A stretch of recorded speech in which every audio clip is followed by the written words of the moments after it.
Hi viewers, welcome to mister Vivek channel. நான்கள் விவேக். இன்னைக்கு வீடியோவில் தி ஸ்மைல் மேனுங்கிற ஒரு தமிழ் படத்தோட ரிவ்யூ தான் பார்க்க போகிறோம்.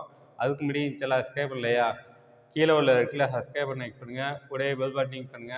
அப்போ தான் நான் போகிற வீடியோ ஒன்று நோட்டிஃபிகேஷனாக வரும். அப்போ தான் எந்த வீடியோ மிஸ் பண்ணால் பார்க்கலாம். நீங்கள் நம்ம சேனலில் பார்க்குற முக்கால்வாசி பேர் சப்ஸ்கிரைப் பண்ணாமலே பார்த்துட்ருக்கீங்க. தயவுசெய்து சப்ஸ்கிரைப் பண்ணிவிட்டு வீடியோ பாருங்கள். தி ஸ்மைல் மேன் இந்த படத்தை ஷாம் பிரவீன் இயக்கியிருக்காரு. இந்த படம் ஒரு கிரைம் த்ரில்லர் சேனலில் எடுக்கப்பட்ட படம். இந்த படத்தில் சரத்குமார், கலையரசன், இனியா, சிஜா ரோஸ், ஜார்ஜ் மரியன் இன்னும் பல அடிச்சிருக்காங்க. இந்த படம் இப்போ தேட்டரில் ரிலீஸ் ஆகிருக்கு, செக் பண்ணி பாருங்கள். இப்போ வாங்க இந்த படத்தில் கதை என்னன்னு பார்ப்போம். இந்த படத்தில் கதையை பார்த்தோம்னாக்க, படத்தில் சரத்குமார் ஒரு சிபிசிஐடியாக இருக்கார். அவர் ஸ்மைல் மேனுங்கிற ஒரு சீரியல் கில்லரை பிடிக்க போகும்போது ஆக்சிடென்ட் ஆகி அல்சைமர் நோயால் பாதிக்கப்படுறாரு. டாக்டர் என்ன சொல்கிறாங்கனாக்கா, இன்னும் ஒரு வருஷம் தான் மெமரிஸ் இருக்கும், அதுக்கப்புறம் எல்லாமே எரேஸ் ஆகிடுன்னு சொல்கிறாங்க. உடனே சரத்குமார் என்ன பண்ணுறாருனாக்கா, அவர் சால்வ் பண்ண கேஸ் எல்லாத்தையும் ஒரு புக்காக எழுதி பப்ளிஷ் பண்ணுறாரு. அதில் வந்து ஸ்மைல்மேன் கேஸை மட்டும் க்ளோஸ் பண்ணாமல் அப்படியே விட்டுறாரு. இது தெரிஞ்சு ஸ்மைல்மேன் மறுபடியும் ஃபாலோ பண்ண ஆரம்பிக்கிறான். மறுபடியும் சரத்குமார் வந்து இந்த கேஸை கையில் எடுக்கிறாரு. கடைசியாக அந்த சீரியல் கில்லரை பிடிச்சாரா இல்லையா, இதுக்கப்புறம் அந்த சுவாரஸ்யமான விஷயங்கள் தான் படத்தோட மொத்த கதையே. இந்த படத்தோட ரன் டைம் பார்த்தோம்னாக்க கிட்டத்தட்ட 2 hours வருது. ஒரு டீசென்ட் வாட்சான ஒரு படம் தான். இந்த படம் பார்க்கறதுக்கு முக்கியமான காரணம் வந்து சரத்குமார் தான். அவரோட 150வது படம். இந்த படம் ட்ரெய்லர் பார்த்தோன்னே இது ஒரு சீரியல் கில்லர் படம் அப்படின்னு சொல்லிட்டு முடிவு பண்ணேன்.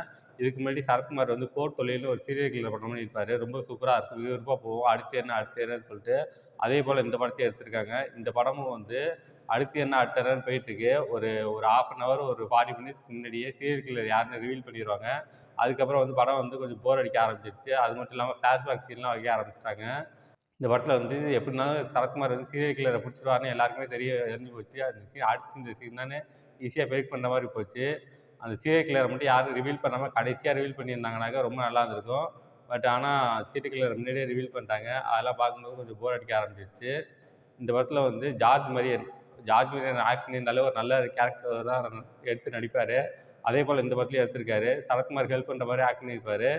அவரையும் அந்த சீரியல் கில்லர் வந்து போட்டு தள்ளிடுவோம். அதெல்லாம் பார்க்கும்போது ரொம்ப நல்லா இருந்துச்சு. ஜார்ஜ் மரியன் வந்து கொடுக்கப்பட்ட ரோல் டீசெண்டாக பண்ணிட்டாரு. அதெல்லாம் பார்க்கும்போது ரொம்பவே நல்லா இருந்துச்சு. அதே சரத்குமார் எப்போதும் போல ஒரு சீனியர் ஆக்டர். அவர் ஒரு கொடுக்கப்பட்ட ரோல் டீசெண்டாகவே பண்ணிட்டாரு. அவரோட ஆக்டிங்லாம் ரொம்பவே நல்லா இருந்துச்சு. இந்த படத்தில் வந்து சரத்குமார் நடிக்கிறாரு, ஹீரோவாக ஆக்ட் பண்ணியிருக்காரு. அவருக்கு ஒரு இன்ட்ரோ சாங் வைக்கிறேன், அவர் ஒரு பொண்ணை ஹீரோயினை லவ் பண்ணுவார், இல்லை கல்யாணம் பண்ணுவார், அவங்களுக்கு ஒரு ரொமான்டிக் சாங் வைக்கிறேன்னு சொல்லிட்டு மொக்க போடாமல் இந்த படத்தில் கதைக்கு தேவையான விஷயங்களை மட்டும் பண்ணியிருக்காங்க. இந்த படத்தில் வந்து கொஞ்சம் கூட போர் அடிக்காது. அடுத்து என்னன்னு போயிட்டே இருக்கும். சீரியல் கில்லர் ரிவீல் பண்ண உடனே அடுத்து இந்த சீன் பிரேக் பண்ண மாதிரி போயிடும். அந்த அளவுக்கு தான் இந்த படம் இருக்குது. அடுத்து இந்த படத்தில் வந்து சிஜா ரோஸ் ஆக்ட் பண்ணியிருக்காங்க. அவங்க வந்து ஒரு காப் ரோலில் ஆக்ட் பண்ணியிருப்பாங்க. ஆனால் பெரிய ஆக்டிங்கான ஸ்கோப் இல்லை. கொடுக்கப்பட்ட ரோல் டீசெண்டாக பண்ணிட்டாங்க. அடுத்து இனியா கொஞ்சம் சீன் தான் வந்தாங்க. கொஞ்சம் சீன் வந்தாலும் கொடுக்கப்பட்ட ரோல் டீசெண்டாக பண்ணிட்டாங்க. அடுத்து கலையரசன் வந்து ஒரு இம்பார்ட்டன்ட் ரோல் பண்ணியிருக்காரு. நான் ரிவீல் பண்ண விரும்பல, படம் பார்த்து தெரிஞ்சுக்கங்க.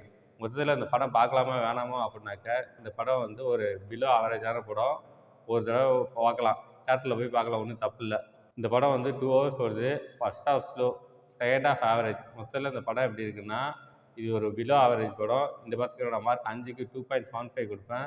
இந்த படத்தில் எந்த விதமான அடல் கண்டென்ட்டும் இல்லை. எல்லா ஃபேமிலியோட என்ஜாய் பண்ணலாம். ஓகே, இதோட வீடியோ முடிச்சுக்கிறேன். வீடியோ பிடிச்சிருந்தா லைக் பண்ணுங்கள், கமெண்ட் பண்ணுங்கள், உங்கள் ஃப்ரெண்ட்ஸுக்கு ஷேர் பண்ணுங்கள். இன்னும் சில சப்ஸ்கிரைப் பண்ணலையா, கீழே உள்ள இருக்கிற சப்ஸ்கிரைப் பண்ணி பண்ணுங்கள், கூடவே பெல் பட்டன் கிளிக் பண்ணுங்கள்.